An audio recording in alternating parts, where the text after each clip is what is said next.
YouTube, how we doing, family? It's your boy, Yo, and this is another episode of YoHoops. I go through every NBA game every day. Today's Wednesday, January 7th. We have a 12-game NBA card. I'm going to walk you through my thoughts and let you know which sides I like, so please leave a like, subscribe to the channel, and let me know your favorite game in the comment section below. Without further ado, let me get into today's recap. Recap yesterday, I dropped my highlighted play of the day. I took the Miami Heat plus 3.5 points in Minnesota against the Minnesota Timberwolves. I thought it was a good bounce back spot for the Heat after losing to the Wolves in Miami earlier this week, especially considering they were 10-6 against the spread coming off a loss. The line was moving in our direction throughout the afternoon, but unfortunately that was because Tyler Hero ended up playing. He scored 17 points on just 7 for 15 from the field and 1 for 4 from deep. It really offset the rotations for Miami. They looked discombobulated when he was on the floor. They got their butts kicked in the second half. By the end of the third, we really didn't have a chance. Final score was 122-94 Timberwolves. Pretty good day overall. I went 4-2 on the 6-game card, but I need to get back in that win column with my highlighted play today. Let's get after it. Without further ado, let me get into today's games. In our first matchup, we have the Chicago Bulls in Detroit taking on the Detroit Pistons. Pistons are minus 460 on the money line, and the total is 230.5.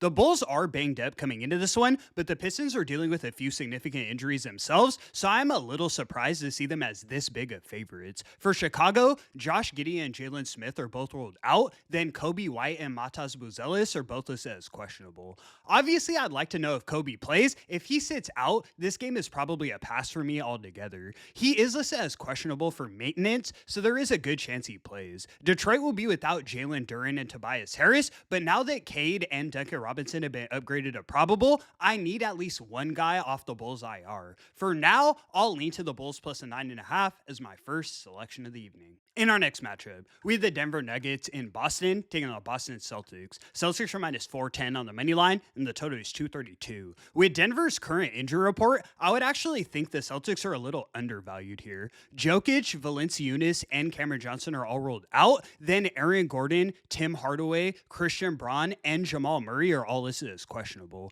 I would assume at least a couple of those guys will play, but even with everyone going and just Jokic out, I'm laying 10 with the Celtics. We're in Boston, where they're now 9-7 against the spread, and they've won their last 4 games in a row by 10 or more points. This is a rivalry that goes back, so I expect Boston to kick them while they're down. They should win this one by 12 plus. I'm taking the Celtics laying the 9 as my highlighted selection of the evening. In our next matchup, we have the Toronto Raptors in Charlotte taking on the Charlotte Hornets. Raptors are minus 125 on the money line, and the total is 230.5. After the last few games I've seen from Charlotte, I don't know if I can look in the other direction. Beat the Thunder and Bulls outright, and the game before that, they lost by 1 point, covering against Milwaukee with Giannis playing. The Raptors are playing solid basketball themselves, now winning 4 of their last 5, but the Hornets are in that mode where I don't want to fade them. I should also mention, all 5 of those games for the Raptors were at home, so this will be their first time flying in 2 weeks. We've already seen these two teams face off 3 times this season, and the Hornets won 2 by margin and lost 1 in Toronto by 2 points. At home, they should handle business tonight. I'm taking the Hornets plus the 2 points as my next selection of the evening.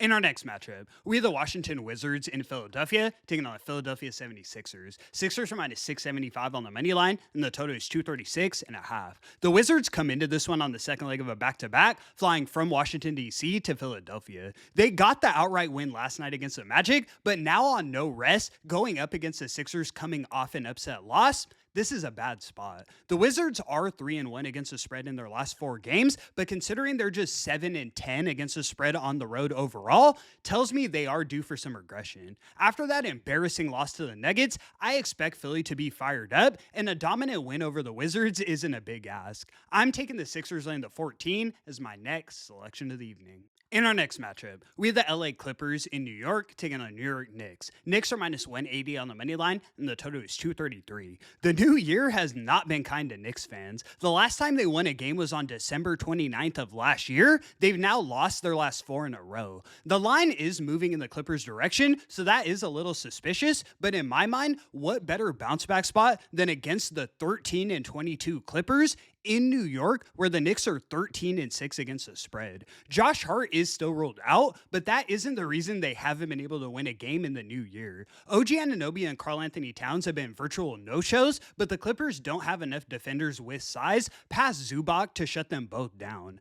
I trust Jalen Brunson more than almost any other player in the league to close out games, so tonight at home, where they've dominated all season, I see them breaking the losing streak. I'm taking the Knicks laying the 4.5 as my next selection of the evening. In our next matchup, we have the New Orleans Pelicans in Atlanta taking on the Atlanta Hawks. Hawks are minus 450 on the money line, and the total is 247. The Pelicans come into this one on the second leg of a back-to-back, flying from New Orleans to Atlanta. Almost all of their starters played over 30 minutes, and their bench is a bit thin since Sadiq Bey is ruled out. In terms of a side, I'd lean towards Atlanta purely based off injury, but rather than taking a side, I'm looking at the total. The Hawks average 118 points per game, and the Pelicans average 114. That would set us at a 232 expected total. And similar to the Lakers game last night, I get that we won't see much defense played, but there aren't enough scorers to get us to a 247 total. 3 minutes of bad basketball, and the game is ending at 237. I'm taking the Pelicans and Hawks under 247 as my next selection of the evening. In our next matchup, we have the Orlando Magic in Brooklyn taking on Brooklyn Nets. Magic are minus 130 on the money line, and the total is 223. I won't go on and on with this one, but you guys know how I feel about the Magic without Franz Wagner. They come into this one on the second leg of a back-to-back, flying from DC to Brooklyn after losing to the Wizards outright last night. We were on that. The Nets are inferior competition, so I wouldn't put it past Orlando to win this game, but rather than taking a side, I'm looking at a prop. My go-to guy in Brooklyn, I'm taking Michael Porter Jr. to go over 24.5 points. He's cashed it in 4 of his last 5 appearances, and he's shooting a bit below his usual clip. On the season, he's shooting over 40% from behind the arc. Orlando let the Wizards put up 120 points last night. Now on no rest, I doubt they're stopping MPJ. Lock it in. In our next matchup, we have the Phoenix Suns in Memphis taking on the Memphis Grizzlies. Suns are minus 185 on the money line, and the total is 232. I've tried to fade them in spots, but I learned the hard way that this Phoenix team is legit. The number 1 team in the league against the spread, 25-11 on the season. Not only are the Grizzlies playing through all types of injuries, but they come into this one on the second leg of a back-to-back. No travel, but the game against the Spurs last night went down to the wire, so all of their key guys played over 30 minutes. I really haven't seen anything from the Suns that tells me to get off the bandwagon here, so I'm going to ride the hot hand. I'm taking the Suns laying the 4.5 as my next selection of the evening. In our next matchup, we have the Utah Jazz in OKC taking on Oklahoma City Thunder. Thunder minus 1100 on the money line, and the total is 239.5. Even as a Thunder fan, I can say these lines are starting to get out of pocket. At full strength, I'm easily laying 17.5 here, but OKC's dealing with all types of injuries. Isaiah Hartenstein, Alex Caruso, Jalen Williams, the center, and Ousmane Dieng are all ruled out. Then SGA is listed as questionable with knee inflammation. Of course, I'd like to know if Shea plays, but either way, 18 points is too many with this kind of IR and the Thunder's current form for me. I'm taking the Jazz plus at 18.5 as my next selection of the evening. In our next matchup, we have the Los Angeles Lakers in San Antonio taking on the San Antonio Spurs. Spurs are minus 275 on the money line, and the total is 236.5.